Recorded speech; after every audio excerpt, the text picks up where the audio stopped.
Hello everyone, welcome to my YouTube channel. आज हम पढ़ने वाले हैं electron microscope. Electron microscope mainly use होता है फाइनेस्ट स्ट्रक्चर्स देखने के लिए, सेल्स का, वायरसेस का। इलेक्ट्रॉन माइक्रोस्कोप में हम इलेक्ट्रॉन बीम्स यूज़ करते हैं as a source of illumination. Ernst Ruska built first electron microscope. Electron microscope में हम हमारे जो सैंपल्स हैं उनको पहले से केमिकल्स एंड डाई से ट्रीट करते हैं। और हम इलेक्ट्रॉन माइक्रोस्कोप में हमारा स्पेसिमेन लाइव स्टेट में नहीं देख सकते। It magnifies in stage by two lens systems. It has a condensing lens, a specimen holder and a focusing apparatus। अब जो हमारा इलेक्ट्रॉन माइक्रोस्कोप है इसकी टू टाइप्स होती हैं। First one is transmission electron microscope and the other is scanning electron microscope. First is transmission electron microscope. Transmission electron microscope use करते हैं हम इंटरनल स्ट्रक्चर्स पढ़ने के लिए हमारे सेल्स का। अब ट्रांसमिशन इलेक्ट्रॉन माइक्रोस्कोप में क्या होता है, जो इलेक्ट्रॉन्स है वो हमारा थिक प्रिपरेशन से पेनिट्रेट नहीं कर पाते, तो जो हमारा स्पेसिमेन होगा वो हमें बहुत ज़्यादा थिन स्लाइसेस में कट करना पड़ेगा, सेक्शन करना पड़ेगा, या फिर हमें उसको स्टेन करना पड़ेगा सो दैट हमें अच्छी एंड क्लियर इमेज मिल सके हमारे स्पेसिमेन की। टेम जो होता है वो उसके बहुत सारे हमें स्टडी करने के लिए काम आता है। Used to see the images and interior of the cells in thin sections, and it provides the structures of protein molecules जो कि possible नहीं है हमारे normal microscope से, and the detailed view of viruses and cytoskeleton filaments, and the arrangement of protein molecules in cell membrane. जो हमारे cell membrane पे different different proteins होते हैं, मैंने आपको लास्ट वीडियो में पढ़ाया था about cell membrane, plasma membrane.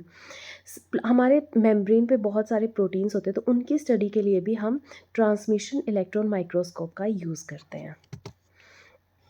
जैसे कि आप देख सकते हैं इलेक्ट्रॉन गन होती है। इलेक्ट्रॉन गन होती है फॉर बोम्बार्डमेंट ऑफ इलेक्ट्रॉन्स। सारे इलेक्ट्रॉन्स सभी यहाँ से पास होते हैं, हमारे सैंपल पर गिरते हैं। नीचे दिखता है फ्लोरोसेंट स्क्रीन। जो भी हमारा सैंपल की इमेज होगी वो हमारी फ्लोरोसेंट स्क्रीन पे होगी। एंड डिटेक्टर भी यहाँ पे प्रेजेंट होता है। डिटेक्टर जो है हमारा डिटेक्ट करता है और हमारा स्क्रीन पर इमेज हमें दिखती है। Other microscope is the scanning electron microscope. Scanning electron microscope में क्या होता है, हमारा जो इलेक्ट्रॉन बीम है वो स्कैन कर लेती है हमारा पूरा सरफेस को ऑर्गेनिज्म का, या फिर जो भी हमारा बायोलॉजिकल स्पेसिमेन है।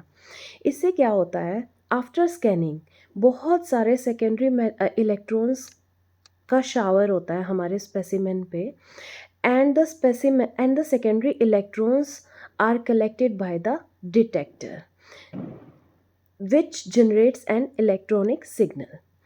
जो सिग्नल हमें मिलते हैं सेकेंडरी इलेक्ट्रॉन से वो स्कैन करता है हमारा television system to produce an image on the cathode ray tube. Mainly हमारा scanning electron microscope detail images देता है हमारे सेल की, हमारे ऑर्गेनिज्म की, जो कि टेम से पॉसिबल नहीं है।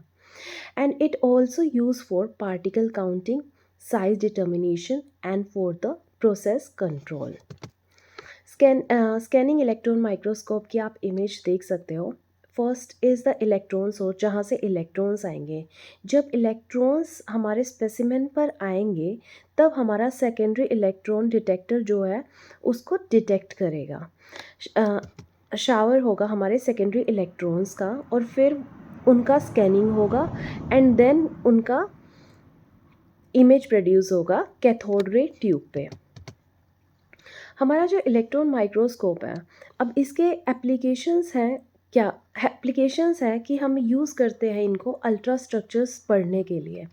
बहुत सारे ऑर्गेनिजम्स होते हैं, माइक्रो ऑर्गेनिजम्स होते हैं, सेल्स होते हैं, मॉलिक्यूल्स होते हैं, हमारा बायोप्सी सैंपल्स होते हैं, मेटल्स एंड क्रिस्टल्स, बहुत सारा एप्लीकेशंस है इलेक्ट्रॉन माइक्रोस्कोप की, हम इन सब की स्टडी कर सकते हैं। इंडस्ट्रियली भी हमारा इलेक्ट्रॉन माइक्रोस्कोप यूज़ होता है for the quality control and for the failure analysis and to study the bacterial, virus and the other pathogens for the treatment of the have made the treatment of the disease very effective. Electron microscope का हम use करते हैं हमारा bacteria virus की study करने के लिए, so that हमें इससे डिज़ीज़ के ट्रीटमेंट में भी हेल्प मिलती है। लिमिटेशंस क्या है इलेक्ट्रॉन माइक्रोस्कोपी की, कि हम हमारे सैम्पल्स को लाइव स्टेट में ऑब्ज़र्व नहीं कर सकते। मेनली जो हमारा सैंपल है वो बहुत ज़्यादा थिन स्लाइसेस में हमें चाहिए।